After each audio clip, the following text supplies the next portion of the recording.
Hello everyone, welcome to the series on the history of English literature. And in this video, we are going to discuss the development of prose style in the Age of Transition. Introduction. The Age of Transition, spanning the mid to late 18th century, was a pivotal period in English literature that witnessed significant shifts in prose style.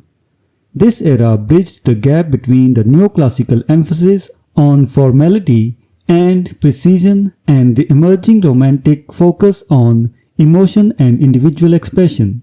The development of prose during this time reflects a rich diversity of styles, as writers experimented with language to suit various literary forms, including novels, essays, and historical writings. This video explores the evolution of prose style in the Age of Transition, highlighting key authors and their contributions to the literary landscape. Simplicity and colloquialism in prose. One of the notable developments in prose during this period was the move towards simplicity and colloquialism, particularly in the works of novelists like Henry Fielding and Tobias Smollett. Their writing marked a departure from the ornate and elaborate prose of earlier eras, embracing a more direct and conversational style that resonated with a wider audience. Tobias Smollett's colloquial directness. Smollett's prose exemplifies this trend towards simplicity and natural expression.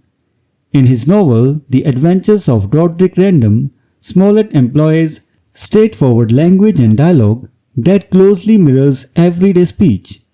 An excerpt from the novel illustrates this approach.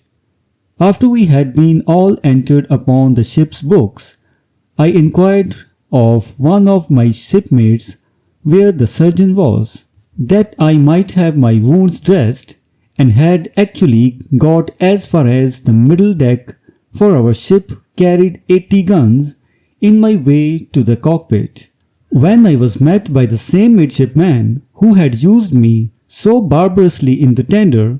He, seeing me free from my chains, asked, with an insolent air, who had released me.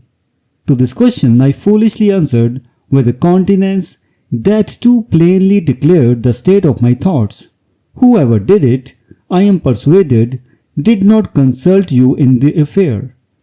I had no sooner uttered these words than he cried, "Damn you, you scurvy son of a bitch, I'll teach you to talk so to your officer." This passage showcases Smollett's use of unembellished language and dynamic dialogue, effectively capturing the tension between characters and immersing readers in the narrative. The enduring middle style.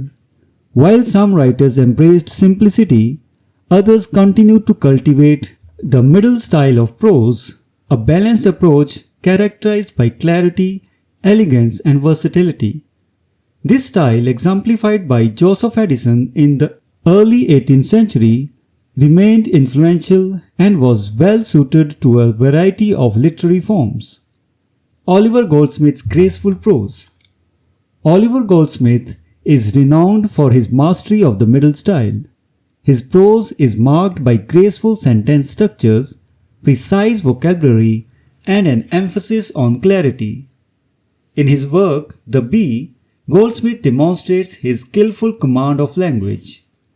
The next that presented for a place was a most whimsical figure indeed.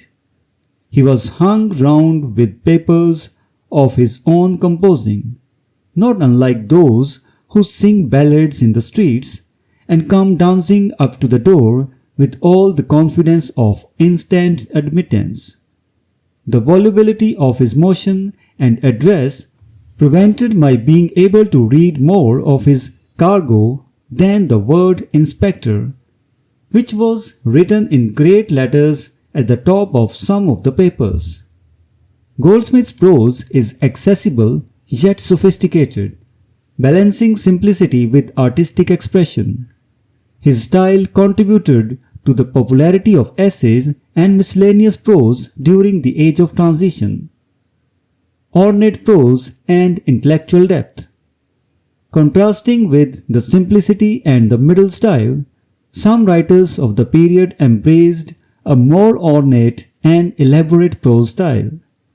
This approach is evident in the works of Samuel Johnson, Edward Gibbon, and Edmund Burke, who utilized complex sentences, rich vocabulary, and rhetorical devices to convey intellectual depth and gravitas. Samuel Johnson's cumbrous strength. Samuel Johnson's prose is characterized by its weighty and sometimes cumbersome quality. His essays in The Rambler exhibit long sentences filled with Latinate words and intricate syntax. Despite the heaviness, Johnson's writing possesses a formidable strength and authority. His style reflects his intellectual rigor and moral seriousness. Edward Gibbon's elegant precision. In contrast, Edward Gibbon carries the mantle of ornate prose with elegance and control.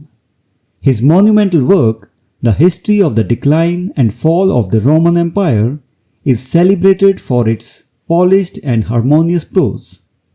Gibbon's sentences are carefully crafted, balancing complexity with readability. Critics have noted that the consistent excellence of his prose can sometimes have a deadening effect due to its uniform perfection. Edmund Burke's dynamic eloquence. Edmund Burke combines ornate prose with passionate energy. His political writings such as Reflections on the Revolution in France showcase his ability to weave intricate arguments with emotive language. Burke's style is less burdened by its complexity because of his natural vitality, allowing his prose to flow dynamically without overwhelming the reader. Innovative styles and poetic prose. The Age of Transition also saw experimentation with prose styles that blended elements of poetry and lyrical expression.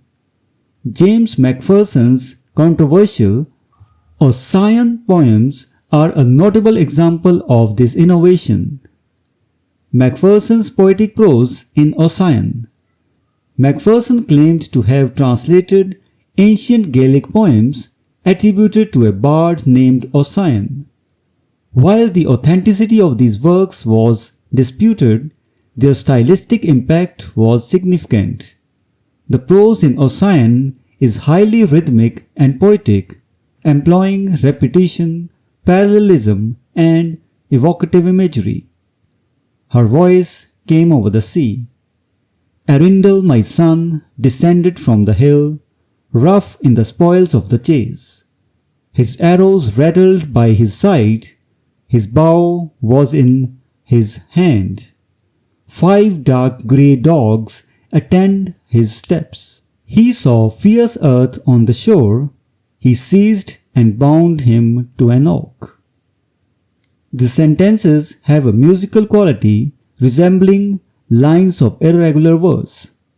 Macpherson's style influenced contemporary and later writers, contributing to the rise of Romanticism with the emphasis on emotion and the sublime. Conclusion. The development of prose style in the Age of Transition reflects the dynamic and evolving literary landscape of the late 18th century.